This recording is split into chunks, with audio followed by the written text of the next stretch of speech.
on subit un stress professionnel, on est très stressé, on est mal, on peut même se déprimer, mais c'est pas la même chose, comme tu le disais, que le traumatisme. Ça suppose qu'il y a un effet de sidération, il y a un effet de surprise.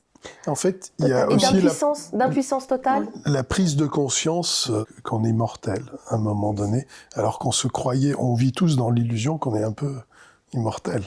Et le trauma, c'est un peu un moment donné de dire, en fait, zut, je suis quand même menacé de mort, je suis quand même mortel, il y a une finitude aux choses, une réalisation un peu immédiate, il y a un peu un effet surprise dans le trauma, quelque part. Même si c'est des événements répétés, il y a encore à chaque fois cet effet d'effraction, de surprise, qui fait qu'on réalise qu'on est, qu'il y a une finitude, que c'est grave. C'est toujours grave, un trauma. C'est jamais léger. Et je pense qu'on peut rajouter aussi, donc il y a le trauma qu'on subit soi-même sur notre corps, ou peut-être on a peur de mourir, ou on sent qu'on va mourir, mais il y a aussi de la traumatisation vicariante. Si je vois quelqu'un qui meurt sous mes yeux, par exemple lors des attentats, moi, il m'est rien arrivé, mais j'ai vu une personne qui a décédé ou qui a manqué de décéder. Donc ça crée aussi du trauma. On peut même aller plus loin. Quand on cause la mort à quelqu'un, volontairement ou involontairement, je pense aux soldats, je pense que quand on a un accident de la route et qu'on cause la mort, ça peut être aussi quelque chose d'extrêmement traumatique.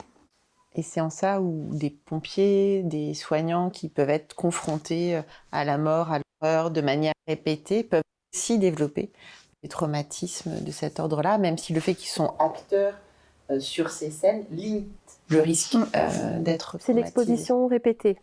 C'est l'exposition répétée, le fait d'être acteur et de pouvoir prendre soin ou agir limite est un vrai facteur de protection au fait d'être psychotraumatisé, mais de manière répétée ou sur une scène où ça va leur rappeler quelque chose de plus personnel, ça peut aussi déclencher un traumatisme.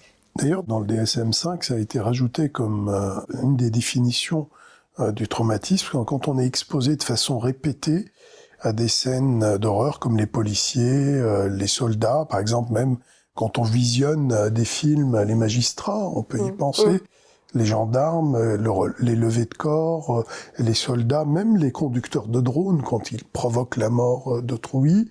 Ce sont des situations où il y a une répétition à des choses parfois que visionnées ou dans le cadre de son métier, mais quand même qui relèvent, qui conduisent à un vécu traumatique, à un débordement émotionnel traumatique.